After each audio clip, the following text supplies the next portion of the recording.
주의 말씀 받은 그날 참 기쁘고 복되도다. 이 기쁜 마음 못 이겨서 온 세상에 전하노라. 기쁜 날 주 나의 죄 다 씻은 날 늘 깨어서 기도하고 늘 기쁘게 살아가리. 기쁜 날 주 나의 죄 다 씻은 날 이 좋은 날 내 천한 몸 새 사람이 되었으니 이 몸과 마음 다 바쳐서 영광의 주를 섬기리. 기쁜 날 주 나의 죄 다 씻은 날 늘 깨어서 기도하고 늘 기쁘게 살아가리. 기쁜 날 주 나의 죄 다 씻은 날 새 사람 된 그날부터 평안한 마음 늘 있었어. 이 복된 말 전하느니 나의 본분 삼았도다. 기쁜 날 주 나의 죄 다 씻은 날 늘 깨어서 기도하고 늘 기쁘게 살아가리. 기쁜 날 주 나의 죄 다 씻은 날. 아멘. 예배를 위해서 함께 다시 제목과 함께 기도합시다. 주여 기도합니다. 이 시간에 주님 앞에 기도합니다. 아버지 감사합니다. 하나님 승리하시고 내려오시고 하나님 도우시고 주여 하나님 흘러오시고 그 말씀을 함께 하시고 주여 오늘 길을 제시고 주 말씀 내 발의 등이요 내 길의 빛이니이다. 고백한 것처럼 하나님이여 언제나 빛이 되시고 하나님 등이 되어주시옵소서.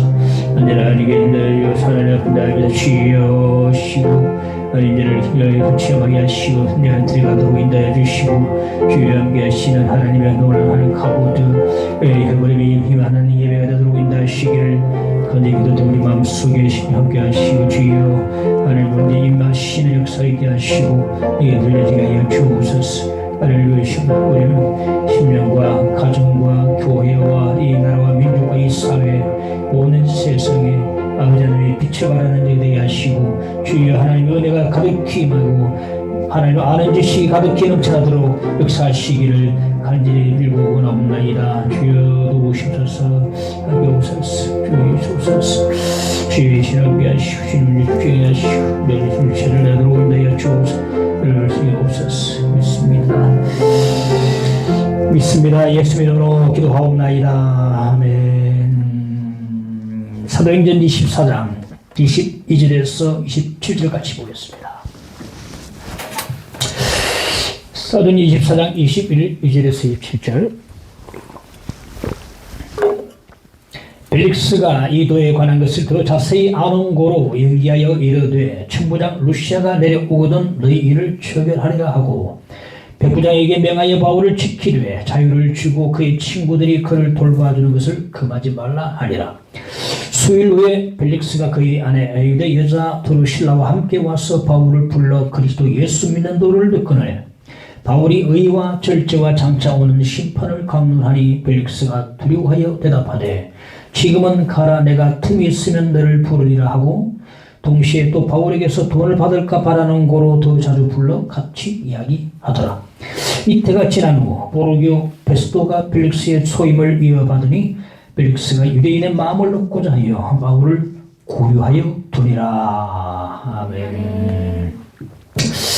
도돌로의 고발과 바울의 반론이 다 끝이 났습니다. 이제 오늘 본문은 벨릭스의 반응을 보여주고 있습니다. 첫째 우리가 살펴볼 대목은 벨릭스는 판결을 연기합니다.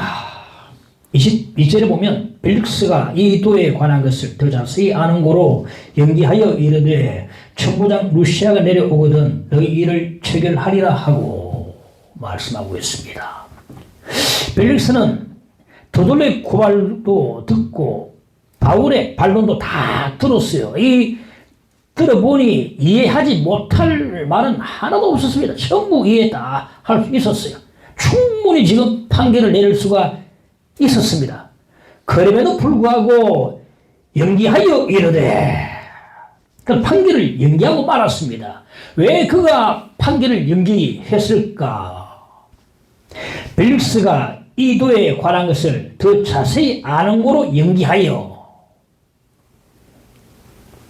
이 도란 지난주 우리가 말씀드린 것처럼 예수의 도를 말하거든요. 예수의 도에 대해서는 바울보다 벨릭스 자신이 더 자세히 안다는 것입니다. 실제로 벨릭스는요, 유대와 사마리아 총독으로 있었던 까닭에 예수님의 십자가 사건과 예수의 제자들이 예수의 부활을 전하고 다니는 소문을 들어서 잘 알고 있었습니다. 그래서 예수에 대해서는 바울보다 내가 더 상세히 안다라고 생각했기 때문에 지금 결판하지 않고 결판을 미루고 다음에 보자라고 연결을 하고 마는 것입니다. 누가 어떤 사람이 복음을 받아들이기 힘든가 하면 기독교에 대해서 좀 안다는 사람, 목사 생활을 좀 알고 장로와 집사를 알고 교회 생활을 좀 안다는 사람이 복음을 받아들이기가 참으로 힘들어요. 좀 안다는 사람이 힘듭니다. 언제가 전도했더니 웃습니다. 웃었어. 다 안다는 거예요. 교회? 잘 압니다. 그래요. 이 말은 안 받아들이겠다 이 말이거든요. 저희 빌라 지하에 혼자 사는 남자가 있어요.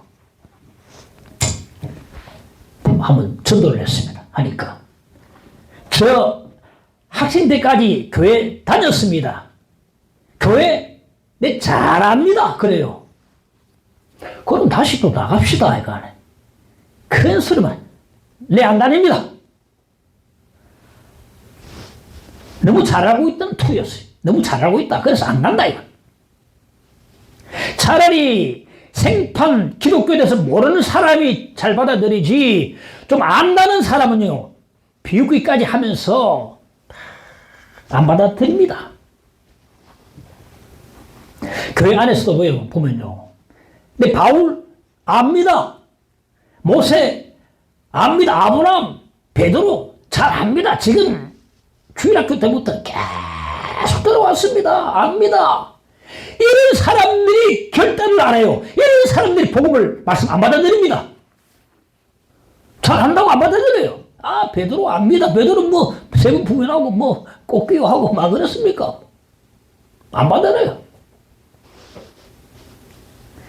여러분은 우리가 믿고 있는 이 기독교에 대해서 하나님에 대해서 얼마나 알고 있는가? 정말 하나님을 진짜로 알고 있는가? 제임스 패커의 하나님을 아는 지식이라는 책에 보면 하나님을 아는 것과 하나님에 대해서 아는 것을 구분을 해놓고 있어요. 하나님을 몰라도 많이 들어서 하나님 대해서 알 수도 있어요. 지금 흡사 벨릭스처럼 말이에요. 벨릭스 총독처럼 안다 이거야. 안다. 많이 들었다 이거요. 설교를 통해서 간증을 통해서 그리고 책을 통해서 누군가의 이야기를 통해서 많이 들어서 알고 있다는 겁니다. 그럼 과연 그것이 하나님을 아는 것인가? 아니라는 겁니다. 그것이 하나님을 아는 것과 하나님 대해서 아는 것은 구분이 되는 것입니다. 그 책에서 제임스 패커는요, 하나님을 아는 사람은 하나님을 위한 엄청난 열정을 가진 사람인데 다니엘을 예로 들어줍니다. 다리오 왕이 30일 기도를 다 금했어요. 어떤 신이든지 앞에 기도하지 마라 하면서 만일 어기면 사자굴에 쳐넣겠다 그거 해도 다니엘은요 알고도 하루에 3번씩 기도했을 뿐만 아니라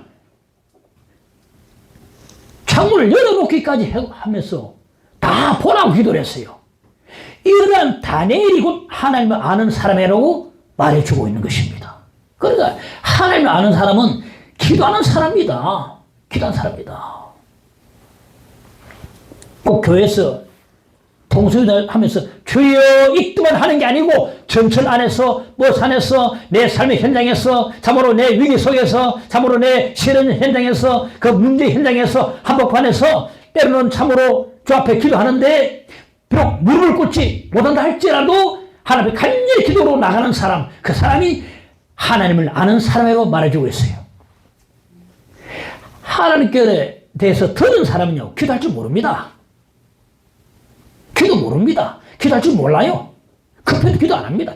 급해도 기도 안 합니다. 하나님을 아는 사람은 기도하는 사람이고 늘 언제나 하나님과 동행하는 사람이요. 간구마다 하나님 임재를 체험하고 임재 가운데 하나님 앞에 늘 서 있는 사람이. 하나님에 대해서 들은 사람은 기도를 못해요. 기도 못합니다. 안 나옵니다. 기도가.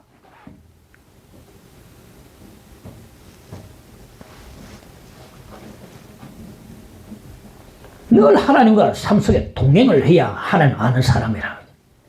급하면요, 바로 그런 버스 안에 전천에서 바로 기도하는 사람, 하나님 응답을 믿고 하나님 임재를 체험하고 느끼면서 바로 그 자리에서 문제 있는 그 한복판에서 그 폭풍 속에서 하나님께 기도하는 사람, 그 사람이 하나님을 아는 사람이에요. 하나님께 들은 사람은요, 기도가 안 나옵니다. 급해도 아무리 어려워도 기도 안 합니다. 그렇기 때문에 차이가 확실히 납니다. 그게 바로 하나님을 아는 지식이라는 책에 그렇게 나와 있더라고요. 그럼 과연 벨릭스는 하나님을 아는 사람인가? 벨릭스는 하나님에 대해서 들어서 많이 알아도 그런 하나님을 아는 사람이 아니다는 것입니다. 벨릭스가 말합니다. 예수 이야기, 바울, 예수 이야기에 대해서는 내가 너보다 더 잘 알아, 더 많이 알아, 더 자세히 알아. 다음에 보자. 복음을 듣고도 결단되지 않고 연결해버리는 것이에요. 다음에 보자. 더 많이 안다, 니보다. 성경 더 많이 알아. 연결해버린 거예요. 그래서 복음을 듣고도 결단을 연결한 사람은요, 10년, 20년, 30년, 40년 죽을 때까지 이렇게 갈지 모릅니다. 다음에 믿지 이런 사람은요, 그 상태로 평생을 가는 걸 보았습니다. 안 믿고 평생 가더라고요. 복음이 전해질 때에 그 자리에서 결단할 수 있기를 간절히 바랍니다. 연기하지 마십시오. 다음에 하지 뭐. 연기해서 안 된다. 밥을 못 먹어도 성경을 읽어야 되고, 잠을 못 자도 기도를 해야 되고, 다른 거 다 못해도 주의를 지켜야 되고, 주 예배를 드려야 하는 것입니다. 다음에 할게요. 이런 사람은요, 영원토록 못합니다.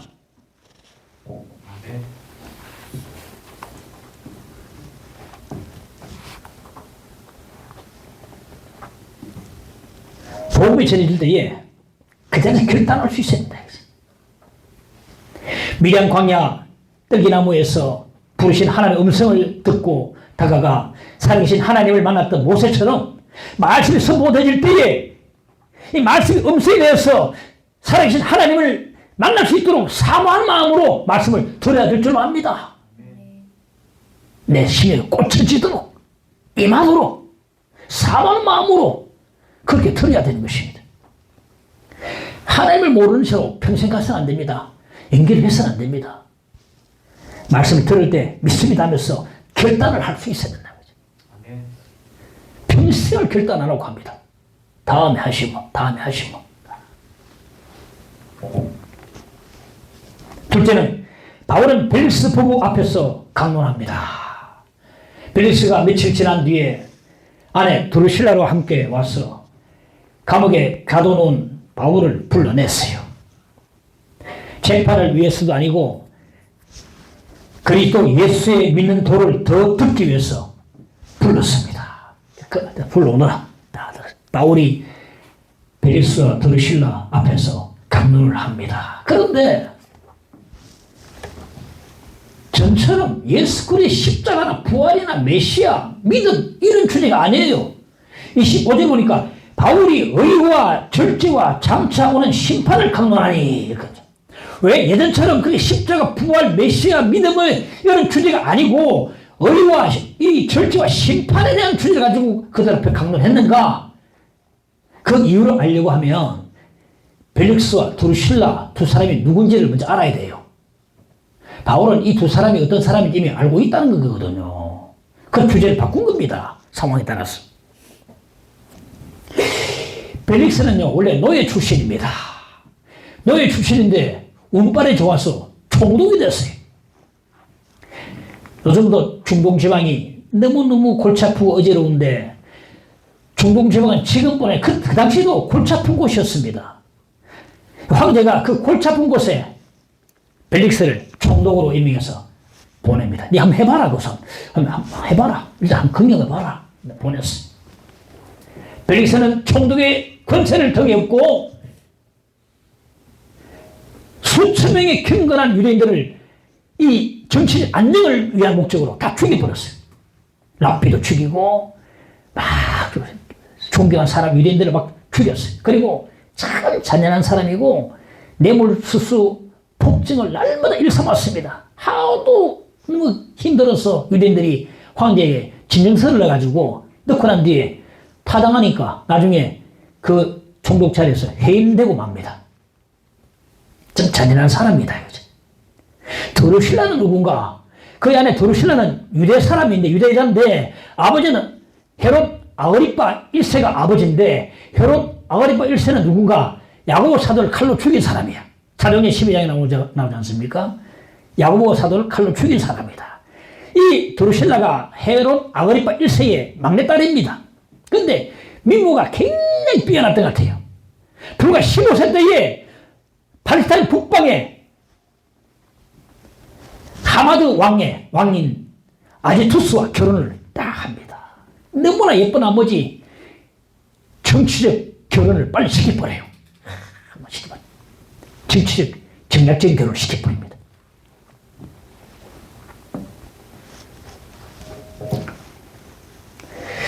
벨릭스가 드루실라를 언제 어떻게 알았는지는 알 수 없지만 벨릭스가 드루실라를 보고 첫눈에 반했던 것 같아요. 무슨 수를 써서라도 드루실라를 뺏들어 올려 합니다. 뺏들어 올려 합니다. 유대의 마술사를 돈으로 매수해가지고 그 드루실라 남편에게 온갖 말을 안 좋은 말을 다 해가지고 결국 이혼을 시켜요. 어떤 말 하겠습니까? 이 여자하고 살면은 니 곧 죽는다. 재수없다 이런 말 안 하겠습니까? 니 큰일 난다. 니 빨리 이혼해라. 자꾸 하니까 마술사가 자꾸 그러니까 겁이 들어났던 것 같아. 그 이혼을 하고 맙니다. 이혼한 드루실라를 벨릭스가 자기 아내로 딱 낚아채버려요. 그리고 벨릭스의 셋째 와이프가 됩니다.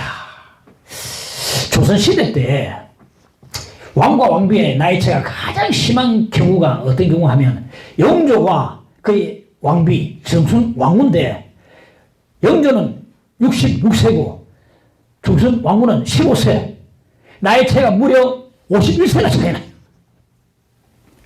그보다는 덜하지만은 벨릭스가 드루실라를 아내로 삼았을 때는 이 벨릭스가 60세고 드루실라가 고작 18세였어요. 손녀딸을 갖다가 아내로 삼았어. 그것이 참 도둑놈이에요. 도둑놈. 손녀뻘 되는 사람을 자기 아내로 삼았다 이 말입니다. 예쁘다고.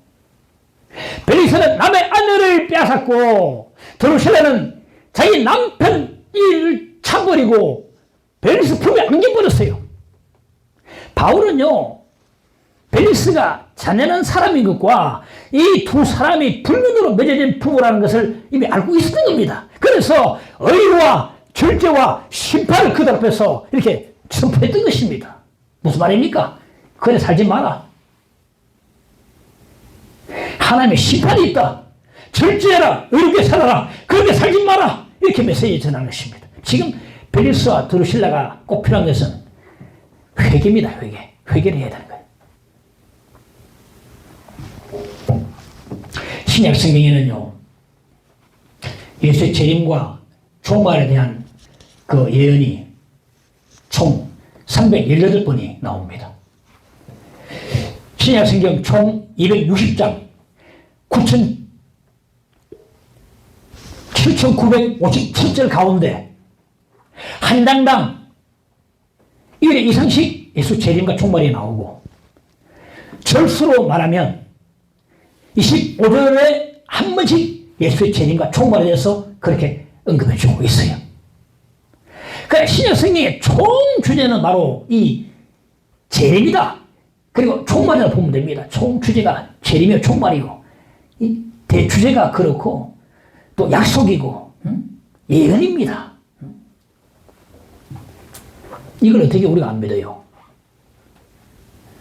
예수님의 초림이 확실하면, 사실이면 재림도 사실인 거예요. 초림이 재림을 보증을 해줍니다. 재림이 안 믿어지면은 초림 보십시오. 오셨어요. 오실 겁니다. 또 하나, 예수님의 성천이 역사적 사실을 한다면은 분명히 재림도 역사적 사실일 겁니다. 올라가셨으면 내려오실 거 아닙니까? 그래서 말씀합니다. 하늘로 가심을 본 그대로 오시리라 했거든. 우리 신자들은요, 이 땅에서 죽으면 중간 상태에 들어갑니다. 중간 상태를 바울은 말하기를 예수와 함께 있는 곳이라고 하기도 하고 낙원이라고 말하기도 합니다. 이 중간 상태에서 재림의 주님을 기다리다가 주님이 재림하시면은 죽은 자는 부활하고, 그때까지 산 자는 변화되어서 공중에 끌어올려서 재림의 주님을 영접하고 곧장 주와 함께 지상에 내려오고, 주께서는 의인과 악인을 심판하시는 겁니다. 간단합니다. 지금 종말론 공부를 하고 있습니다만은 간단해요. 7년 어떻게 그런 거 간단해요. 대환란, 7년 대환란, 7년 왕국. 바로 심판하기. 우리는 지금요, 예수의 초림과 재림 사이 어디엔가 서 있어요, 지금. 초림과 재림 사이의 특징은 긴장이에요, 긴장 상태다. 우리가요, 삶을 아무렇게나 되는 대로 막 살아서는 안 됩니다. 여기서 의식가지고 살아야 하고, 끝을 의식하고 살아야 하고, 하나님의 심판을 의식해서 절제하며 의롭게 살아야 되는 것입니다. 벨릭스와 드루시라처럼 막 살아서는 안 됩니다. 하나님의 심판이 있습니다. 얼마 전에 전용대 목사님이 소천하시는데 하나님 부르심 받고 떠나시오. 그 전용대 목사님은 젊은 시절에 총망받던 트로트 가수였어요. 그런데 갑작스럽게 성인 소아마비 장애에 걸려가지고 평생을 목발을 짚고 그렇게 살아가셨어요. 4번이나 자살을 시도하다가 하나님을 만났습니다. 그 뒤로 탕자처럼 방황할 때도 세상에서 방황할 똑바로 보고 싶어요. 엄청 많은 곡들을 발표하고 은혜께 치고 찬양을 한 달 전인가 아버지 만났는데 아버지 저보고 그러시더라고요. 지금 90을 바라보는 제 아버지 왕 목사님 말씀이에요. 김 목사님, 전원대 목사 돌아가신 거니 들었나? 들었지? 예. 마음에 참 안 됐더라. 한순간이다. 나도 잘 준비해야 되겠다. 그런 말씀하시네. 90을 지금 바라고, 내일 모레 90 아닙니까? 제 아버지가 90인데. 나도 잘 준비해야 되겠다. 그런 말씀 하시더라고요.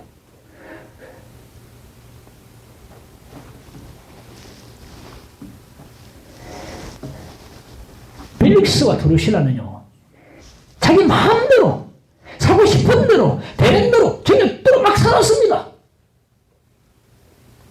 그들 앞에서 바울은 심판의 메시지를 전했습니다. 지금 벨릭스와 드루실라가 필요하면서 회개예요, 회개. 하나님의 심판을 의식하고 절제하면서 의롭게 삶을 살아가야 되는 것입니다. 하나님의 심판을 의식하는 삶, 끝을 향한 삶, 그 사람들이 지혜로운 사람이거든요.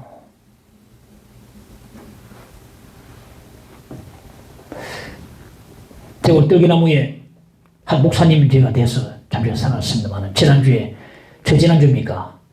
쇼킹한 오늘 기독교 쇼킹한 그런 일이 있지 않습니까? 이름만 딱 되면 다 아는 그 목사님이 사임을 했어요. 부산에. 여러분 다 알지 않습니까? 입으로 막 이래가지고. 올해 총회장들 분이고, 약간 있으면 은퇴하실 분인데, 한순간에 가는구나.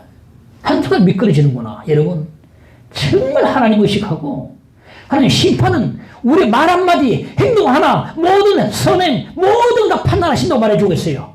정말 하나님을 의식하는 삶, 하나님 심판을 바라보는 삶, 끝을 의식하는 삶, 그래 절제하고 의롭게 살고 선행을 베풀고 이렇게 참으로 경배해서 하나님 앞에 살아가야 되는 것입니다. 막 사는 게 아닙니다.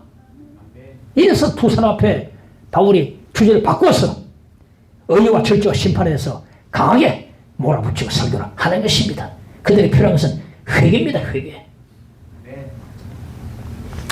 세 번째, 두려움은 하나님이 내신 틈입니다. 바울의 강론에 대한 벨리스의 반응을 보겠습니다. 25절에 보면 지금은 가라. 내가 틈이 있으면 너를 부르리라. 여기 틈은 헬라어로 카이로스인데 시간을 특별한 시간을 말하거든요. 그러니까 틈이 있으면 말은 시간이 있으면 이 말입니다. 우리가 시간이 있으면 이 말을 얼마나 자주 써먹습니까? 시간이 있으면 틈이 있으면 교회 가겠습니다. 시간 있으면 예수 믿겠습니다. 그런 사람 앞으로 계속 시간이 없습니다. 죽을 때까지. 왜냐하면 예수 믿는 것을 내 삶의 최우선을 안 두고 항상 뒷전으로 미루기 때문에 영원토록 시간이 없습니다. 틈이 있으면 갈게. 시간 나면 갈게. 이런 사람은요, 죽을 때까지 시간 없어요.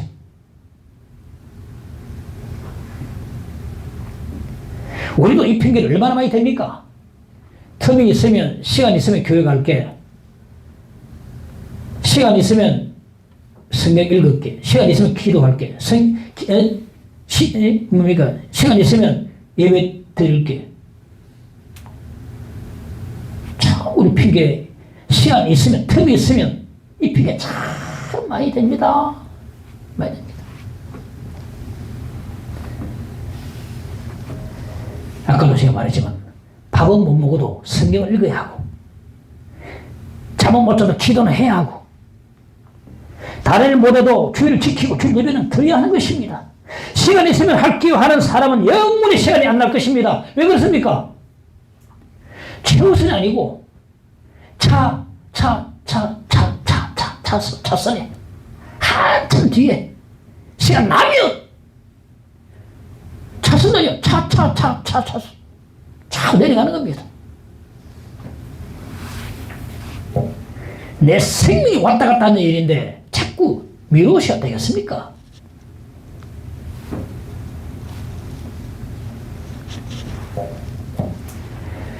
베레스 총독은요, 자기 영내에 있는 감옥에다가 사도 바울을 가두고 지금 있는데 21절에 보니까 더 자주 불러 같이 이야기하더라 말씀하고 있습니다. 마음만 먹은 베레스는요, 하루에 10번이라도 더 바울을 만날 수 있어요. 바울이 누굽니까? 대사도 바울 아닙니까? 얼마나 지금 좋은 기회입니까? 예수 믿기에, 회개하기에, 결단하기에 얼마나 이보다 더 좋은 기회는 없다. 마음만 먹으면 언제든지 불러가지고 불러오너라. 야, 들어보자. 얼마든지 결단할 수 있는 기회가 바로 있는 겁니다. 자주 불러서 그래서 이야기했다고 합니다. 그래도 불구하고 틈이 있으면 부르겠다며 결단을 미뤄버려요. 벨리스가 지금 여기서 미루고 난 뒤에 테너시 영영 결단하지 못한 채로 그렇게 인생 끝나버리고 말았을 것입니다. 영영이야. 여기서 결단을 못하고 영영 가버렸다 그대로.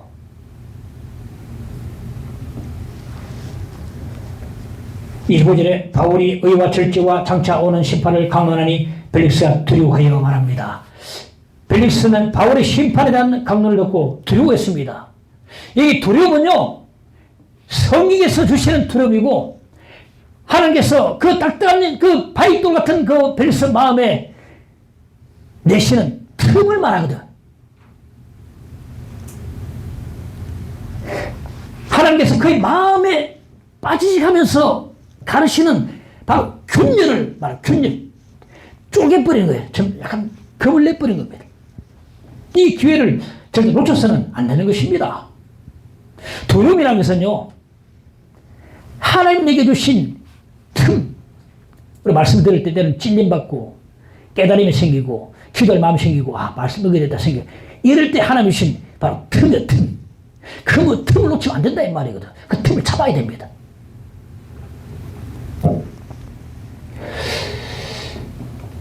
도스토예프스키는 1849년에 상트페테르부르크에서 처형당하기 일보 직전에 황제의 감명으로 말미암아 극적으로 사면을 받았어요.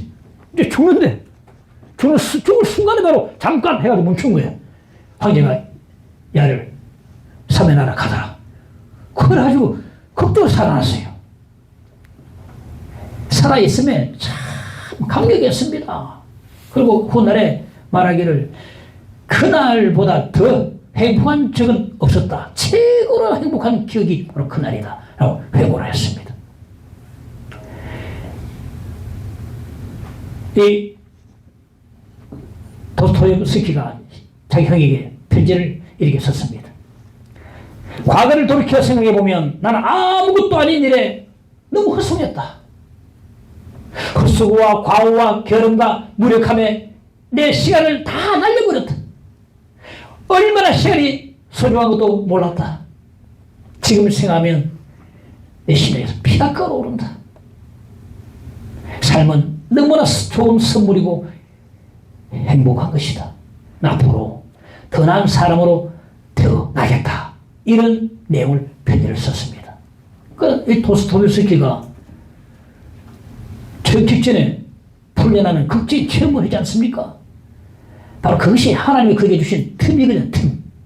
그럼 이 순간 놓치지 않고 새로운 사람으로 살 것을 결단했던 것입니다. 때로는 우리가 말씀을 듣고 통해서 찔림받고 깨달음 받을 때에 하나님께서 이 말씀을 통해서 우리에게 틈을 주십니다.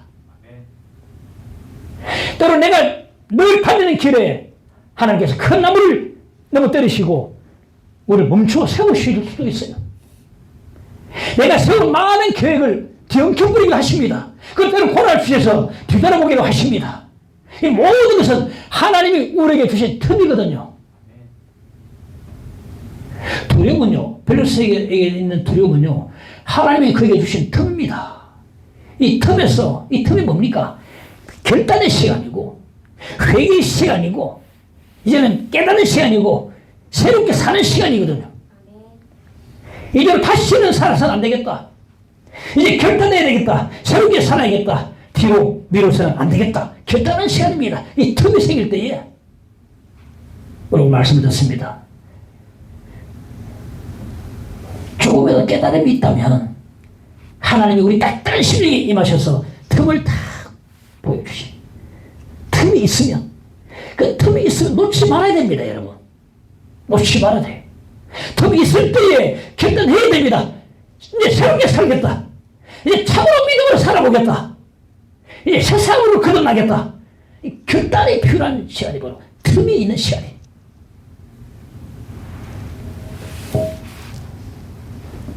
그러나 애석하게도 벨릭스는 틈이 있으면 또 부르겠다며 미루다가 영영 틈을 내지 못하고 말았습니다. 그 뒤로는 영영 틈이 없어요. 아마도 틀림없이 벨릭스는 구원받지 못했을 겁니다. 그때 틈이 있을 때 붙잡아야 되는데 그때 가다가 영영 굿바이 돼요. 뭔가 나에게 다 신호가 올 때에 신호를 잡아야 되거든요. 하늘의 신호를 잡아야 됩니다. 갑자기 고난이 있다거나, 갑자기 어려움 당하다거나, 갑자기 뭔가 누굴 통해서 귀한 말씀을 듣는다거나, 그때는 새롭게 내가 결단해야 될 시간인데, 그때 놓쳐버리면 영영이 그냥 가버려요. 왜? 예수가, 신앙이 내 삶의 최우선 아니기 때문에, 차선이기 때문에 자꾸 뒤로 미뤄져 버려요. 누구 만나는 것 있으면 먼저, 예배는 나중에, 뭐 있으면 나중에, 전부 다 신앙은 뒤에, 기도 뒤에 다 미루다 보니 이거 갑니다. 쭉 가다보면 영영이 끝나는 것입니다. 여러분, 틈이 있을 때 여러분 믿음으로 결단할 수 있길 바랍니다.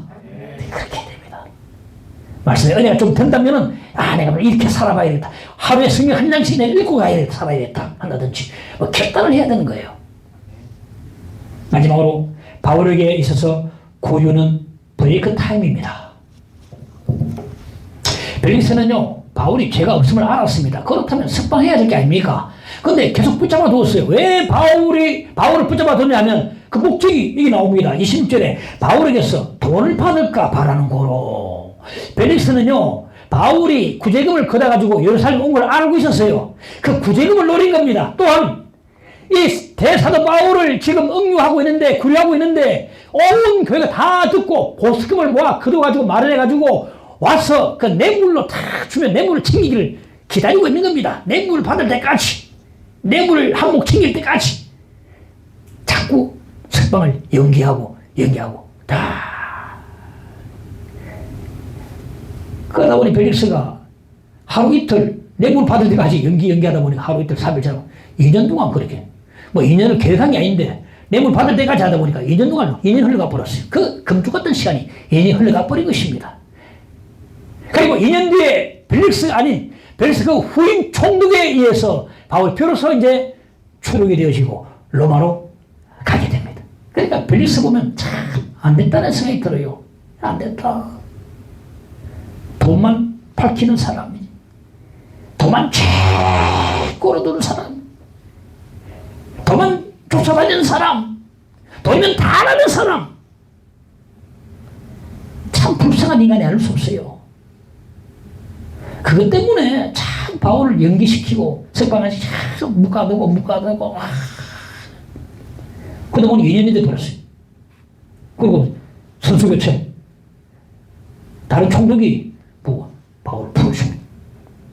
책임성도 없고 목적도 없고 의미도 없고 가치도 없고 그냥 살아서는 안 된다 이거지. 도만 쫓아다니는 벨릭스처럼 안 된다 말이야. 바울 입장에서 보면 2년이라는 세월을 헛소한 것입니다. 참 아까운 시간이 든다. 아까운 시간이라는 마음이 듭니다. 그런데 이 바울에게 있어서 2년이라는 시간은요, 꼭 필요한 시간이었습니다. 요셉이 술 맡은 관원장과 약속했어요. 네 나가면 바로 왕이 잘 말씀드려가지고 내 여기 지금 죄짓고 온 게 아니다. 잘 말씀드렸어. 네 나가면 꼭 나를 좀 석방시켜달라고. 알았지? 알겠다 해놓고 나가가지고 약속을 잊어버리고 그래서 그 뒤로 요셉이 2년 동안 더욱더 옥에 섞였어요. 얼마나 억울하고 불안 답답하고 화나고 가까우고 그러겠습니까? 그런데 실은 요셉에게 있어서 그 2년은요 총리 되기 전에 꼭 필요한 시간이었거든요. 그 2년이 있었기 때문에 총리가 된 것입니다. 만약에 술 같은 관원에 나가자마자 말 잘해가지고 나갔다 합시다. 요셉이 총리 되겠습니까? 바로 집에 가가지고 아버지 제가 왔습니다 해가지고 말이야. 다시 양치고 다시 때때옷 입고 말이야. 아버지 이러면서 일이 있었기 때문에 총리가 된 거 아닙니까?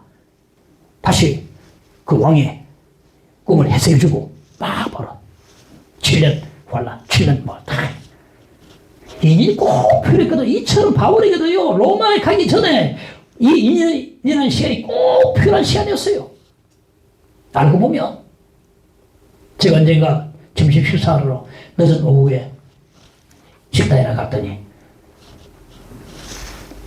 브레이크 타임 딱 붙여놨어요. 오후 2시부터 5시 쉽니다. 딱 나와요. 그때 이제 휴식하고 준비하는 시간이거든요. 바울에게 있어서 이 2년은요 브레이크 타임과 같습니다. 휴식 시간이고 재충전하는 시간이거든요. 우리 신자들에게 있어서 허송 세월은 없습니다. 모든 시간은 하나님께서 선을 이루는 시간입니다. 바울에게 있어서 이 1년의 시간이 있었기에 로마사에 불을 붙는 것입니다.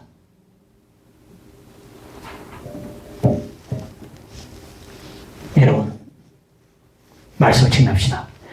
벨스처럼 틈이 있으면 다음에 보자며 연기하지 마십시오. 다음에 할게 영영 안 합니다. 영원히 안 합니다. 왜? 늘 신앙의 문제가 예수가 늘 뒷자리에 있는데 언제 오수수를 바꿔야 뭐가 되는데 늘 예수가 뒷자리에 있는데 신앙의 문제는 늘 뒷자리인데 언제 어느 세월에 다음에 할게요. 영영 못합니다. 틈이 있을 때에 믿음의 결단을 수 있기를 간절히 축원합니다. 틈이 있을 때에 한번 제대로 한번 살아보겠다. 믿음 생활을 해보겠다. 성령을 읽겠다. 기도하겠다. 내가 이 생활을 하겠다. 예배 생활을 하겠다. 이런 사람이 되겠다. 한번 결단할 수 있어야 된다는 거죠.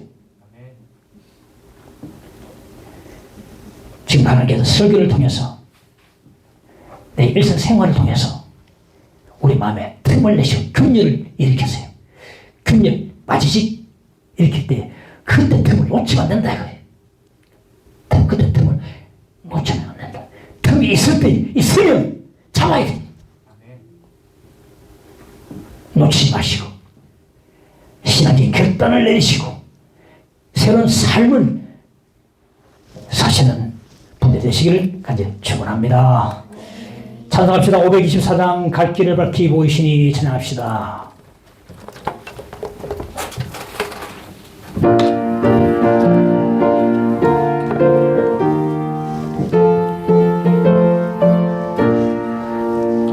갈 길을 밝히 보이시니 주 앞에 빨리 나갑시다. 우리를 찾는 구주 예수 고도라 하시네. 죄악 벗은 우리 영혼은 기뻐 뛰며 주를 보겠네. 하늘에 계신 주 예수를 영원히 섬기리. 우리를 오라 하시는 말 기쁘게 듣고 순종하세. 구주를 믿기 지체 말고 속속히 나가사는 죄악 벗은 우리 영혼은 기뻐 뛰며 주를 보겠네. 하늘에 계신 주 예수를 영원히 섬기리. 주 오늘 여기 계시오니 다 와서 주의 말씀 듣세. 듣기도 하며 생각하니 참 진리시로 하네. 죄악 벗은 우리 영혼은 기뻐 뛰며 주를 보겠네. 하늘에 계신 주 예수를 3절 주 오늘 여기 계시오니 주 오늘 여기 계시오니 다 와서 주의 말씀 듣세. 듣기도 하며 생각하니 참 진리로다. 죄악 벗은 우리 영혼이 기뻐 뛰며 주를 보겠네. 하늘에 계신 주 예수를 죄악 벗은 우리 영혼은 기뻐 뛰며 죄 벗은 우리 영혼은 기뻐 뛰며 주를 보겠네. 하늘에 계신 주 예수를 영원히 섬기리. 우리 말씀 붙잡고 주여 기도합시다. 주여 아버지 기도드립니다. 아버지 하나님 오늘 하나님이여 벨릭스를 보고 사역을 보았습니다. 주여 기도드립니다. 하나님이여 결단하게 하시고 틈이 있을 때에 하나님이여 시간이 있을 때에 좀 마음이 있을 때에 좀 말씀 주실 때에 그대로 실이 옮기고 믿음으로 살아가는 고백이 있게 하여 주시기를 기도드립니다. 주여 옮겨옵소서. 하나님 감사합니다. 하나님 이루어진 주님 감사합니다. 주여 모든 하나님의 선을 이루신 주 앞에 나갑니다. 주여 하나님만 믿고 나갑니다. 하나님 의지하고 나갑니다. 주여 하나님 시간 있을 때 누구도 앞에 충성 헌신하게 도와주시고 온님 앞에 받쳐지고 오지 않을 수 있도록 인도하시기를 간절히 기도드립니다. 주여 은교옵소서 말씀에 해주고 주여 은혜 결단하도록 도와주시기를 기도드립니다. 주께 없음 믿습니다. 주여 없소서. 아버지 하나님 기도드립니다. 틈이 있을 때에 결단하고 새 생활하고 믿음으로 살고 새로워지고 나가도록 인도해 주시기를 기도드립니다. 뒤로 미루지 않게 하시고 연기하지 않게 하시고 순간적으로 말씀을 주시고 깨달음을 주실 때 찔릴 때에 그때 결단하고 새롭게 회복되어지도록 축복해 주시옵소서.